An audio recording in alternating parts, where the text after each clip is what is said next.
네, 오늘은 어버이 주일인데요. 이게 어버이 주일 유래가 1910년 미국 웨스트 버지니아에서 시작이 됐다고 그래요. 한 26년 동안 교회학교 교사로 일하고 있던 자비스라고 하는 여자분이 계셨는데, 교회학교에서 늘 부모 공경을 그렇게 강조하고 성경의 중요한 계명이다 강조했다고 그래요. 그리고 이분이 돌아가셨는데, 일주기 되었을 때 딸이 어머니가 늘 강조하던 부모 공경에 대한 교훈이 생각이 나서 일주기 추모 예배에 모인 분들에게 카네이션을 가슴에 이렇게 달아드리면서 어머니가 남기신 부모 공경의 교훈을 되새겼다는 거죠. 그렇게 하면서 이게 시작이 됐는데, 당시 백화점 왕이라고 불리우던 존 와나메이커라고 하는 사람이 그걸 아주 좋게 받아들였다고 그래요. 그래서 백화점 왕이라서 미국 전역에 백화점 체인을 가지고 있던 사람인데, 그래서 자기 백화점에서 일하는 사람들에게 매년 5월 둘째 주일이 되면 어머니 날로 그날 지키게 해서 어머니 되신 분들을 격려해주고 위로해주고 또 잔치를 베풀어주고, 이런 행사를 존 와나메이커가 했다는 것이죠. 그러니까 저명한 사람이 이것을 이렇게 픽업을 해가지고 회사에서 그걸 행하니까 아무래도 그게 이제 그만큼 또 파급 효과가 생겨지게 된 거죠. 그래서 결국 미국 전역의 교회들이 어머니 주일을 지키게 되었고, 1914년 불과 몇 년 되지 않은 때죠. 4년이 지난 때입니다만은 미국 의회에서 어머니 날을 제정을 해서 국가 기념일로 제정을 해서 지키기 시작했다는 겁니다. 그래서 시작이 된 건데, 우리나라에도 5월 8일 어머니 날로 정해서, 그래서 자연스럽게 그런 좋은 문화를 받아들여서 우리도 어머니 날을 지키게 됐는데, 1973년도에 우리 아버지들은 뭐냐? 이래가지고 어머니 날이 바뀌어서 어버이날로 이렇게 1973년부터 지키게 됐습니다. 미국에서는 아직도 어버이날 개념이 아니고 어머니 날이죠. 왜냐하면 역시 남자 중심 사회 안에 아직도, 그러니까 남자들은 매일 남자들의 날이나 마찬가지인데 그런 날을 기념할 필요가 뭐 있냐. 그러니까 거기 개념은 조금 다릅니다. 그래서 어버이날이 아니고 여전히 어머니 날이지만은 우리는 어버이날로 지키고 있습니다. 한국의 대부분 교회들이 5월 첫째 주일은 어린이 주일로, 5월 둘째 주일은 어버이 주일로 그렇게 지키고 있고요.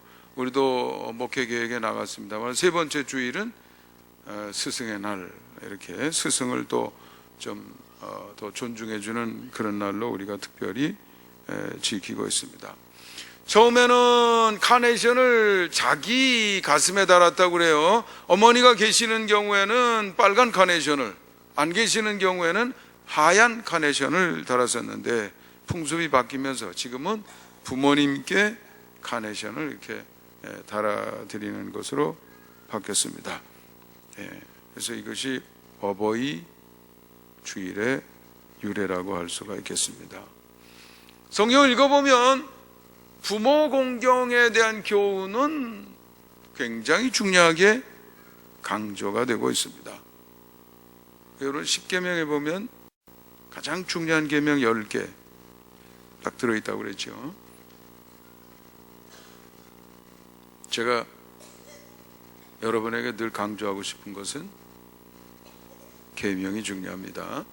계명은 구원받기 위해서 있는 게 아니에요.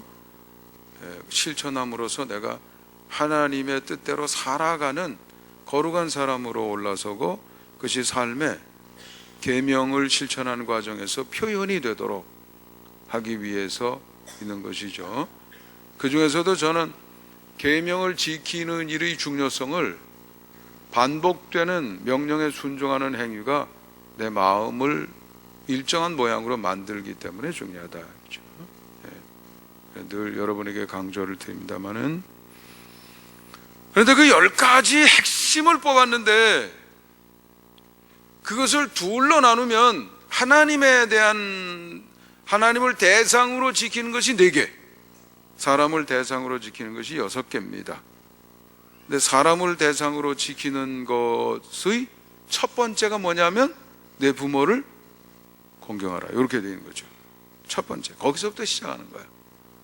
근데 이상한 것은 이 10계명이 돌판 둘로 나뉘어져서 이게 기록이 되어 있는데, 부모를 공경하라고 하는 계명은 사람과 관련된 부분에 기록이 되어 있지 않고 첫 번째 돌판에 기록이 되어 있다는 거죠.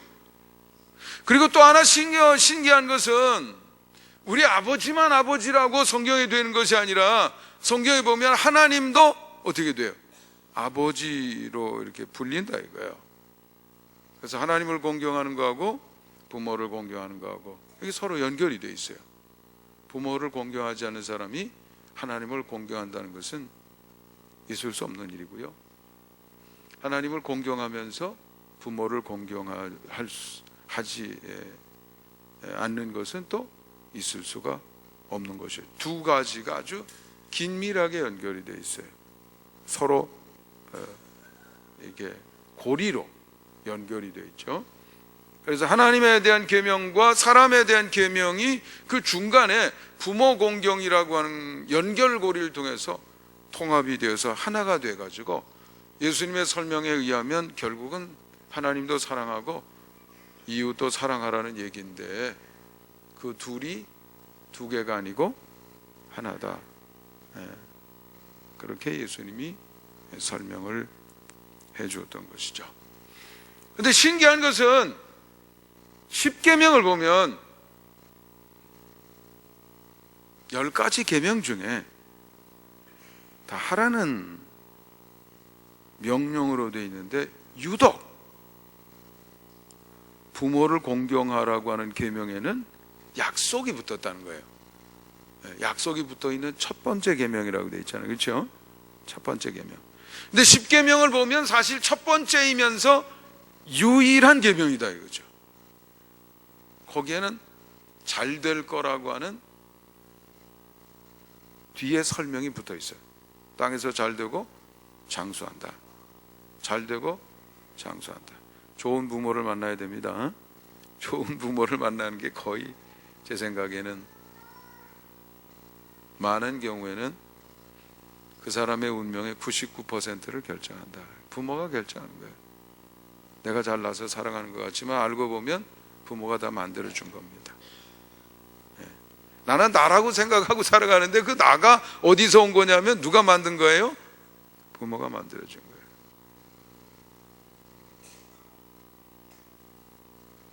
약속이 붙어 있어요. 잘 된다. 이 점에 대해서 적지 않은 사람들이 의문을 품을 수 있어요. 진짜 그렇습니까? 진짜 그런 연관관계가 있기나 있어요? 아니 성경에 써 있다고 뭐 좀 설명 좀 해보세요. 만일 여러분의 자녀가 우리가 왜 부모님을 공경해야 됩니까? 그럼 성경 말씀을 댈 거 아니에요. 성경 말씀 이거 진짜예요? 설명 좀 해주세요. 여러분 뭐라고 설명하겠냐 이거죠. 요즘에 많은 사람들이 부모 공경 그게 무슨 축복입니까? 짐이지. 살아가기도 힘든데 어느 집은 제가 신방 가봤더니 한겨울에 갔는데도 얼마나 냉골인지 말이죠. 근데 제가 집안 분위기를 보니까 이분이 범상치 않은 분이에요. 이렇게 뭐 글을 쓴 것도 보는데 필체가 보통 필체가 아닙니다. 그리고 책도 이렇게 쌓여 있고 대단히 학식 있는, 나이가 꽤 많으신 분인데 그 시대에 그 정도 학식이면 보통 집안이 아니란 말이죠. 근데 어떻게 이렇게 가난하게 지내시나? 자녀들이 안 계시나요? 다 잘 살고 있고 사업도 하고 기업도 하고 뭐 유학도 보냈던 사람이고. 근데 자세히 보니까 왕래가 없는 것 같아요. 뭐 부모 모셔봐야 잔소리 또 들어야죠. 또 뭐 시간 들어야죠. 재물 들어야죠. 그게 무슨 복입니까? 이렇게 생각할 수 있겠습니다만은 자세히 살펴보면 부모를 공경하는 것이 땅에서 잘 되고 장수하게 된다고 하는 것을 우리가 이해할 수가 있습니다. 저는 이렇게 좀 설명해 보고 싶어요. 첫 번째는 부모님을 통해서 하나님의 축복이 전달되기 때문에 하나님이 복을 주시는 채널이 부모가 되는 것입니다. 그러니까 부모는 물론 그 역할을 잘 감당해야 되겠죠. 부모가 하나님을 무시하고 성경 말씀을 무시한다 그러면 하나님이 주시는 그 채널 역할을 할 수가 없겠죠. 그러니까 부모의 역할이 굉장히 중요합니다. 그런데 부모가 그 역할을 제대로 감당하든 안 하든 영향은 일단 가게 돼 있어요. 좋은 영향이든 나쁜 영향이든 무조건 가게 돼 있습니다. 어떤 부모를 만나느냐가 대단히 중요한 거예요. 그리고 물론 그 부모님, 그 가정이 존재하는 사회 구조도 중요하지. 어디에서 태어나느냐가 굉장히 중요합니다. 요즘 뭐 이슬람권 사람들이 세계 곳곳에서 테러 하잖아요. 뭐 알지도 못하는 사람인데 그냥 죽이는 거예요. 자폭하고 또 그런 건데 지원해 가고 말이죠. 얘기 들으면 뭐 그렇게 해서 그렇게 되면 알라신이 복을 주셔가지고 딱 자폭해서 죽는 순간에 뭐 거기는 일부 사처잖아요. 그러니까 철을 뭐 한 10명은 준다든지 뭐 이런 게 뭐 해서 그렇게 한다는 거예요. 그런데 태어난 사람들은 다 또 그게 그렇다고 볼 수 있도록 마음이 만들어져 있기 때문에 이게 중요한 거죠. 어떤 부모를 만나느냐. 여러분, 야곱은 남 속이는데 아주 이력이 난 사람입니다. 형 속여서 장자권을 받았던 사람이죠. 아버지 속여서 축복기도 뺏었지요. 그런데 그 속이는 건 뭐 자식들에게 가르쳤겠어요? 안 가르쳐도 저절로 가요. 저절로 가. 이상하지요. 어떻게 담는 게 그렇게 잘 담는지 참 신기합니다. 어떤 때는 기침 소리도 똑같아요. 그 자식들이 막내 요셉을 노예로 팔아먹고 옷을 벗겨서 양 한 마리 근사하게 잡아서 파티한 다음에 양 피를 착 묻힌 다음에 그걸 들고 와서 아버지한테 이거 동생 옷 아니에요? 우리가 오다가 봤는데 뭘 오다가 봐요? 노예로 팔아먹었지. 양 한 마리 잡아먹고. 그래도 말이죠, 숨이 딱 따고 말이죠, 아버지에게 와서 거짓말 하잖아요. 아버지의 것이 자녀에게 넘어가게 돼 있어요. 여러분, 다윗을 생각해 보세요. 우리아의 아내 밧세바를 범하는 그 간음을 한 사람입니다. 근데 아버지가 자녀들한테 뭐 그거 본받으라고 그랬겠어요? 그런데요, 그 자식들 사이에 여자 문제로 사건이 일어나죠. 그것도 뭐 남하고도 아니고 자식들 사이에 일어나잖아. 이복 여동생을 말이죠, 좋아하다가 짝사랑하다가 아프다고 누워가지고 짐짓. 그 동생 나 좀 돌보게 해달라고 요청을 한 다음에 겁탈을 하고 버리고, 그래서 그것이 분해가지고 압살롬이 그 누이의 동복 형제거든요. 분하니까 자기 형인데도 이복형이죠. 죽이잖아요.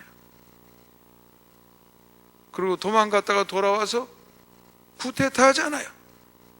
그냥 쿠데타만 하지 이상하게 또 이 여자 문제가 아버지가 그러니까 그게 이상하게 내려가요. 그래가지고 궁전에서 백주에 아버지의 후궁들 10명을 범하는 그런 사건들, 이렇게 이상하게 연결이 되는 거 보면 참 신기할 정도다. 그 이유가 있어요. 부모는 자식의 마음을 만드는 사람이기 때문에 그렇습니다. 무조건 만들어요. 의도적으로 만들 수도 있고 나도 모르는 사이에 만듭니다. 왜냐하면 사람이 일정한 성격을 가지고 있기 때문에 행동이 일정하게 나오게 돼 있고, 일정한 행동은 일정한 압력이 되는 거예요. 그리고 자녀들은 거기에 일정하게 반응하다가 보면 특정한 성격이 만들어지게 되는 거죠. 마음의 패턴이 만들어지게 되고 그 패턴대로 행동하게 되어 있는 것입니다. 그래서 성경은 부모를 통해서 하나님의 백성을 만들도록 했습니다. 제사장에게 하나님의 백성을 만드는 사명을 주지 않았다고 그랬어요. 무슨 뭐 성경이라든지 회당이라든지 성전이라든지, 아니 성경이 아니라 성전, 뭐 그런 조직이 다음 세대를 만든다, 하나님의 백성을 만든다, 이렇게 안 되어 있습니다. 여러분, 신명기 6장 4절부터 6장 4절부터 9절이 그 명령이 들어있는 거잖아요. 이건 너무 중요하기 때문에 그 성경에 보면 이마에다가 또는 손목에 표 기호를 삼으라고 그랬어요. 그래서 유태인들은 그걸 까만 박스, 테필링이라는 박스를 만들어 가지고 성경을 필사를 합니다. 그래서 네 구절을 집어넣는데 그 중에 하나가 이 쉐마 명령이에요. 그만큼 중요한 거예요. 그리고 문 나가면서 들어오면서 거기에다가 그 박스를 만들어 놓고 거기다 이 말씀은 기록해 놔서 나가면서도 생각하고 들어오면서도 생각하고, 언제부터요? 철날 때부터 죽을 때까지 항상 그거를 기억하는 거예요. 그만큼 잊어버리면 안 되는 일이에요. 그래야 그 의식을 가지고 자녀들을 하나님이 원하시는 사람으로 만들어줄 수 있기 때문인 거죠. 뭐든지 반복이 돼야 마음에 새겨지게 됩니다. 마음에 새겨지게 되면, 일단 새겨지게 되면 그 사람의 눈이 돼요. 그래서 새겨진 걸로 보게 돼 있어요. 그래서 이슬람권에서 태어난 사람들은 너 자폭하면 천국에 가서 알라신이 초를 10명이야 10명, 몇 명? 10명? 거기 사람들은 다 그렇다고 믿어요. 일단 마음의 패턴이 이렇게 만들어지기 때문에 그렇게 되는 것이죠.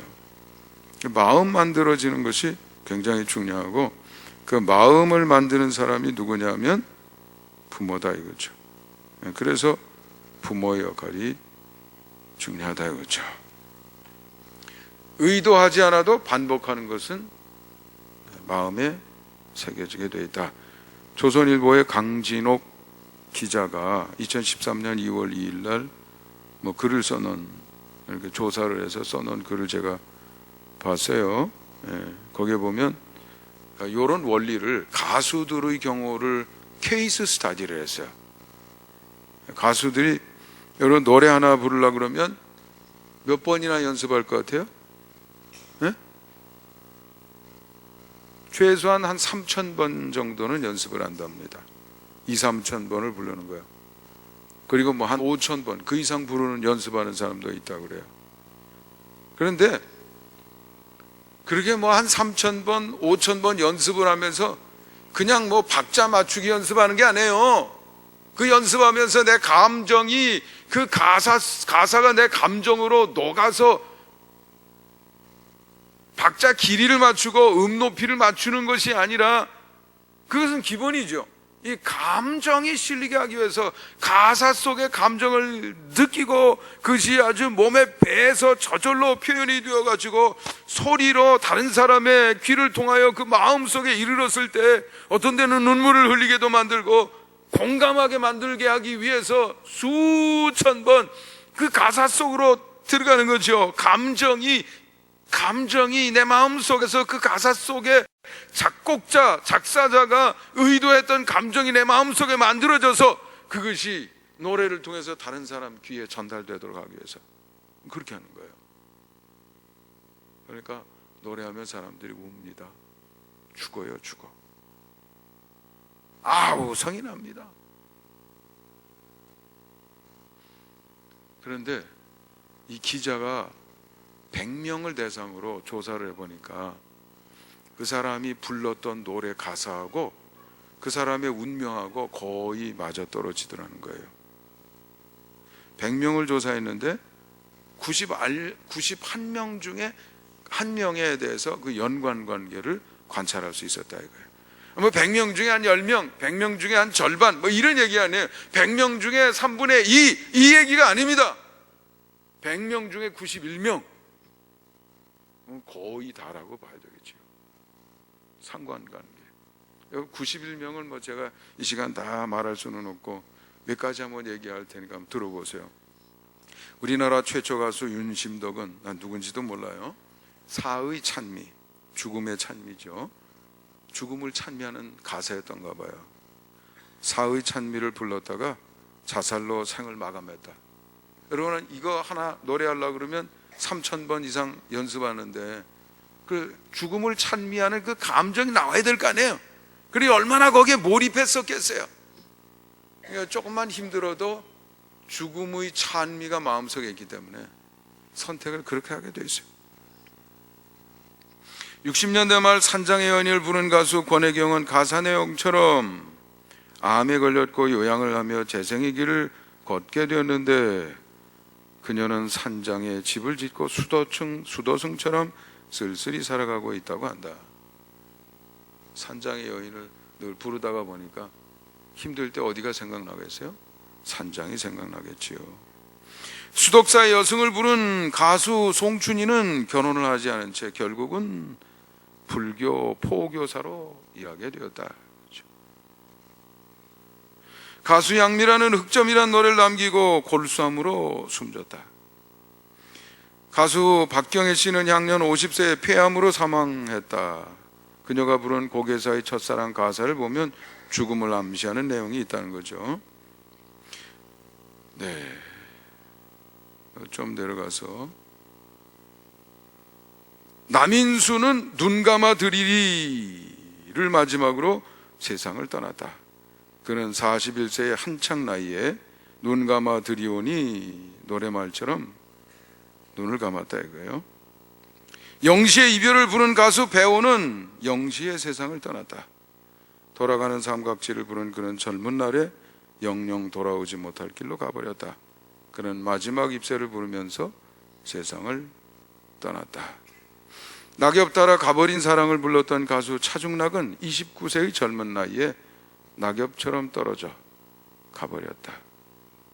간다 간다 나는 간다 너를 두고 나는 간다 를 열창했던 선망의 젊은 가수 김종호 역시 20대에 노래처럼 가버렸다. 네, 하도 많아서 가수 김광석은 30 즈음에를 부르고 나서 30 즈음에 가버렸다 이거예요. 이상하죠? 하필이면 30 즈음에 가냐 이거예요.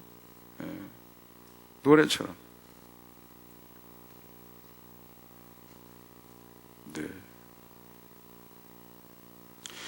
또 뭐 쭉 내려가서 세상은 요지경이란 노래를 불렀던 신신애는 사기를 당해서 모든 것을 잃었다. 노랫말 그대로 여기도 짜가 저기도 짜가 짜가가 판을 친다 했다. 네. 마음을 만들어진 대로 살아가게 돼 있어요.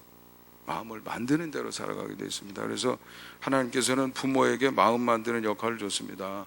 그러니까 앉았을 때든 일어날 때든 누웠을 때든 길을 갈 때든 하나님의 말씀을 강론하고 가르치고 강론하고 가르치는데 잊어먹지 않기 위해서 미간에도 손에도 또 문 들어오면서 나오면서 정해놓고 해라. 이게 운명을 정한다. 이것을 통해서 하나님의 백성이 만들어지는 거야. 이게 하나님의 말씀이에요. 얼마나 정확한 말씀인지, 이게 수천 년 전에 쓰여진 말씀인지 이해가 됩니까 여러분? 이렇게 정확하고 원리에 부합이 되는 그런 말씀인가요? 이 역할을 누가 받았다고요? 부모가 받았다 이거예요. 그러니까 부모가 중요한 거예요. 두 번째로, 그런데 부모의 그 역할이 잘 열매를 맺으려고 하면 부모만 중요한 것이 아니라 자식이 공경의 마음을 가지고 부모를 대하는 게 중요하다 이거죠. 공경해야 부모님이 평생 살아오면서 터득한 지혜가 다음 세대로 넘어가게 되는데, 공경하지 않으면 그 영향이 중간에 오다가 다 새버리는 거예요. 그래서 공경해야 돼요. 공경하는 마음을 가져야 하나님의 마음이 내 마음속에, 하나님의 말씀이 내 마음속에 자리를 잡게 되고 그것이 힘을 쓰며 내 마음을 만들어내게 되고, 그리고 내 운명을 하나님이 의도하신 탁월한 수준으로 끌어올리게 되는 것이죠.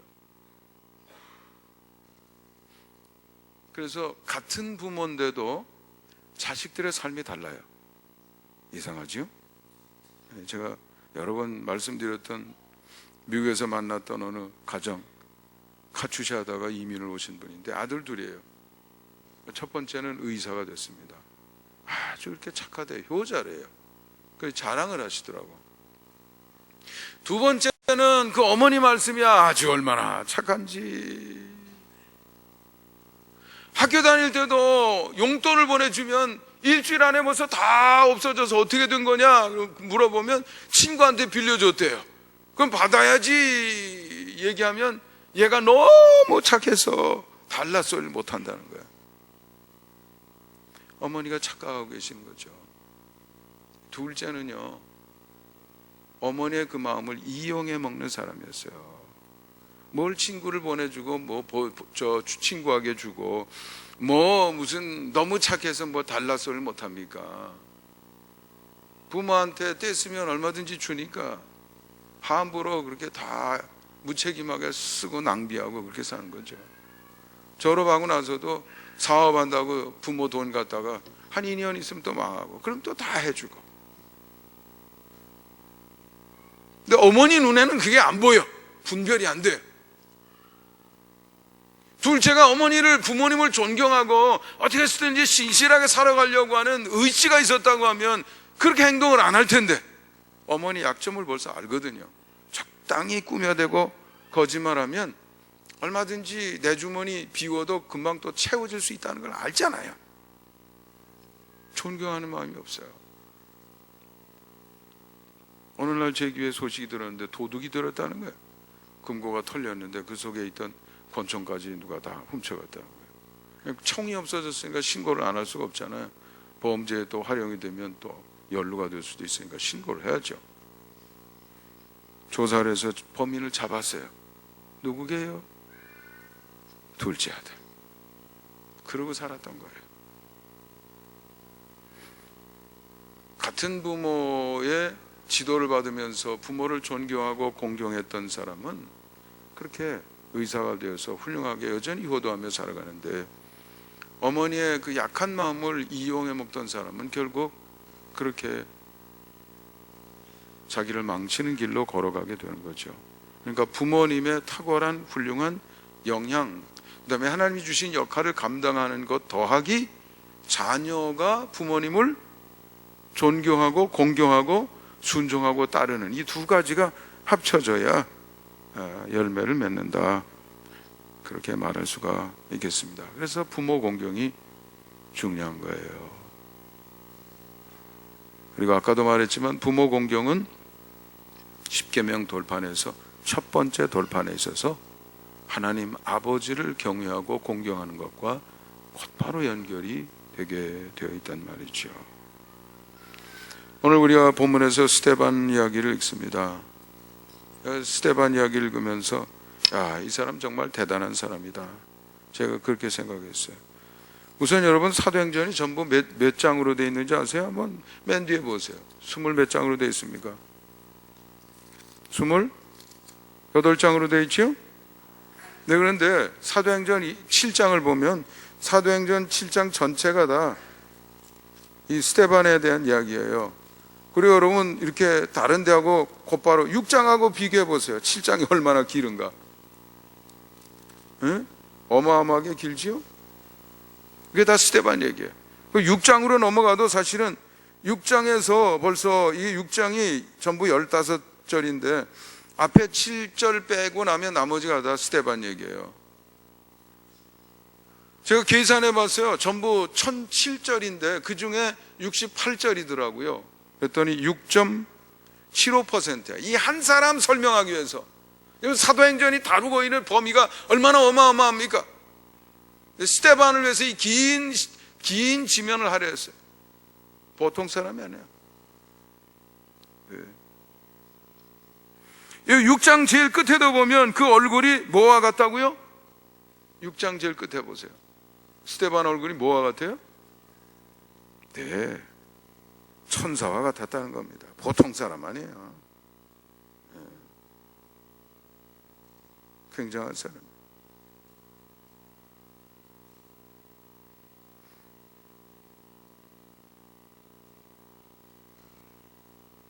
우리가 읽었던 55절 이하에도 여러분 한번 보세요. 55절에 보면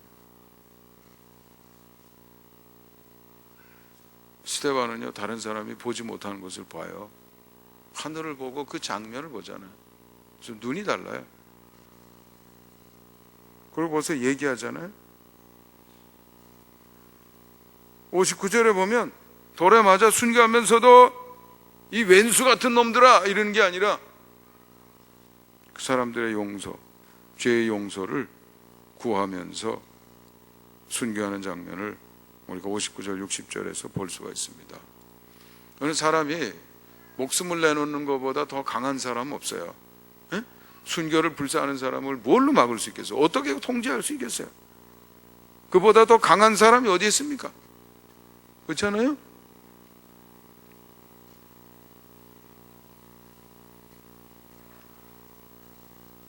어떻게 해서 이렇게 강한 이런 삶을 살아갈 수 있을까? 스데반과 같이 말이죠. 알고 보니까 이유가 있더라고요. 그냥 그런 삶이 나오는 게 아니라 그 삶이 나올 만한 마음이 있었더라고요. 그 마음속에 하나님의 말씀이 얼마나 가득 찼는지. 여러분, 무슨 안드레 설교가 이만큼 나옵니까? 예수님의 제자들 설교가 이만큼, 도마, 야고보 설교 이렇게 나오는 게 있어요? 없어요. 이렇게 인용이 돼서 긴 지면에. 스데반 마음은 벌써 하나님의 말씀으로 가득 찼던 사람이에요. 그 속이 벌써 말씀의 패턴으로 만들어졌던 사람입니다. 어떻게 그 사람 마음속에는 하나님의 말씀으로 이렇게 가득 찰 수 있었을까요? 하나님 아버지에 대한 경외심이죠. 그것이 스데반을 이렇게 탁월하게 위대하게 만들었는 줄 믿습니다. 아버지를 공경하는 게 이렇게 중요하다 이거예요. 그것이 내 마음을 만들고 나를 강력한, 다른 사람이 감히 가까이 올 수 없는 그런 인물로 서게 만든다 이거죠. 그리고 그 공경은 하나님 아버지뿐만 아니라 우리의 부모님에 대한 공경도 되는 줄 믿습니다. 누군가에 감사하면 그 감사가 그 사람에게 전달이 되니까 그 사람에게 이익이 되는 것 같아도요, 우선적인 이익은, 축복은 누구에게 옵니까? 나 자신에게 옵니다. 내가 행복해지는 거예요. 내가 건강해집니다. 내가 잘 되고요. 내 눈이 달라요. 보는 것이 달라져요.